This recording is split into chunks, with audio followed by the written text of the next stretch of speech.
Union Finance Minister Nirmala Sitharaman is at the center of controversy. Why? For having suggested stress management lessons by colleges and universities to help increase the students' inner strength. This comes days after recent death of a young CA professional employed with Ernst& Young. 26-year-old Anna Sebastian Perayel, a CA from Kerala, died 4 months into her job at EY in Pune. Her mother, in a letter to EY India chairman, had alleged that her daughter had died due to work pressure and long working hours, sparking a nationwide debate. During an event at a private medical college on Saturday, news agency PTI quoted Sitharaman saying, quote unquote, was discussing an issue that is in the news for the past 2 days. A woman who had studied CA well, unable to cope with the work pressure, 3 days ago we received a news she died unable to cope up with the pressure.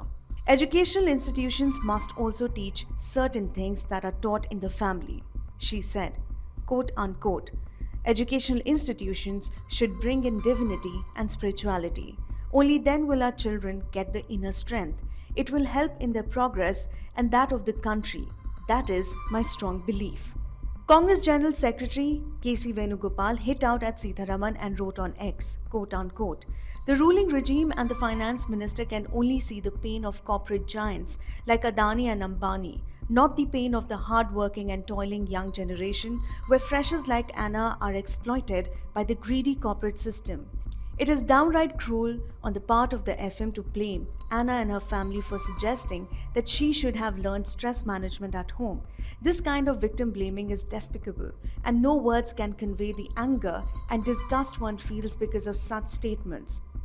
Rajya Sabha MP from Shiv Sena UPT had flagged the finance minister's remarks and accused her of victim shaming.